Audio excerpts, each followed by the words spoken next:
साहेब, हमारे संत सम्राट कबीर साहब अपने शब्द के जरिए बताते हैं।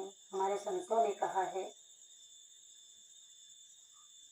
कुछ न बिगड़ेगा तेरा सतगुरु शरण जाने के बाद, हर खुशी मिल जाएगी चरणों में झुक जाने के बाद। क्योंकि सतगुरु के शरण में जाने के बाद कुछ बिगड़ने वाला नहीं है। जब तक हम सतगुरु के शरण में नहीं जाएंगे तब तक कुछ बनने वाला नहीं है। इसीलिए हमारे संतों ने कहा है, कुछ न बिगड़ेगा तेरा। क्योंकि संतों के शरण में जाने से जीने की कला आ जाती है, जिंदगी संवर जाती है। अगर हम संतों के शरण में नहीं गए तो जीने की कला नहीं प्राप्त होगी। और संतों के शरण में लग जाने से जिंदगी सुधर जाती है, जीवन जीने की कला आ जाती है। इसीलिए संतों ने कहा, कुछ न बिगड़ेगा तेरा सतगुरु शरण जाने के बाद, हर खुशी मिल जाएगी चरणों में झुक जाने के बाद। हमारे संतों ने कहा, हर खुशी, जीवन खुशहाल हो जाएगा, जीवन मंगलमय हो जाए, जिंदगी में खुशी मिल जाएगी। क्योंकि जीने का तरीका मिल जाएगा, हर खुशी मिल जाएगी चरणों में झुक जाने के बाद। क्योंकि चरणों में समर्पित हो जाना है, सतगुरु के बताए हुए मार्ग पे चलना है, सारी खुशियां मिल जाएंगी। और इस संसार में पढ़ करके हम भूल चुके हैं।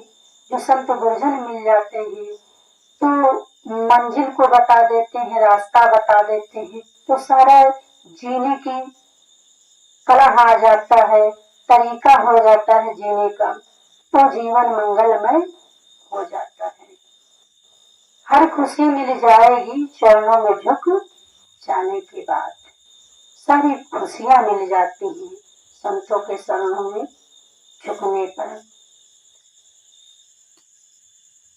संतों ने कहा, जब तलक है भेद मन में, जब तलक है भेद मन में, कुछ नहीं बन पाएगा। रंग लाएगी ये भक्ति भेद मिट जाने के बाद। जब तक हमारे मन में कोई भेद रहेगा, कोई विचार रहेगा, जब तक हमारे मन में भेद रहेगा, विचार रहेगा, तो कुछ बनने वाला नहीं है। भक्ति उसे नहीं कहा जाता। भक्ति इसे कहा जाता है कि गुरुद्वारे में जाए तो सारे लोग बराबर बैठकर हम भोजन कर सकते हैं, सारे लोग सारे पत्नी में भोजन कर सकते हैं। लेकिन अगर गुरुद्वारे से हम वापस आ जाएं, गांव नगरी में बस्ती में आ जाएं अपने अपने घर को, तो जातिवाद लगी रहती है, भेद लगा रहता है। लेकिन ये भेद नहीं होना चाहिए। हमने देखा है बहुत संतों में भी भेद लगा हुआ है कि हम ऊंचे कास्ट के हैं और शिष्य नीचे कास्ट के हैं। तो अगर हम चाहें अपने गुरु जी को एक गिलास जल भी दे दें तो जल नहीं ग्रहण करेंगे, क्योंकि भेद लगा हुआ है। कबीर साहब कह रहे हैं, भेद नहीं होना चाहिए। अगर भेद रहेगा तो कुछ बनने वाला नहीं है। जब तलक रहेगा भेद मन में, कुछ नहीं बन पाएगा। रंग लाएगी ये भक्ति भेद मिट जाने के बाद। क्योंकि भक्ति का रंग जब ही चढ़ेगा जब कोई मन में भेद नहीं रह जाएगा। तो कोई किसी प्रकार का भेद रखना भी नहीं चाहिए। अगर जरा से भी मन में भेद रह गया तो ये भक्ति रंग लाने वाली नहीं है। साहब कहते हैं जाति न पूछो साधे की। संतों में कोई जात नहीं होती है, कोई वर्ण व्यवस्था नहीं होता है। अगर संत भी जात में रहेंगे तो भक्तों में तो रहेगी नहीं, वहां कहाँ निकलेगी ये जातवाद। साहब इसीलिए कहते हैं जात न पूछो साधे की, बूझ लीजिए ज्ञान, मूल करो तलवार की पड़ी रहे दो म्यान। म्यान शरीर को क्या देखना है, तलवार की धार को देखना है, तलवार की धार की पहचान करना है। लोग म्यान ही देखते रहते हैं, वो फंस जाएंगे। जो तलवार की धार की पहचान करेगा वो संसार में फंसने वाला नहीं है। इसीलिए साहब कहते हैं कुछ न बिगड़ेगा तेरा सतगुरु शरण आने के बाद।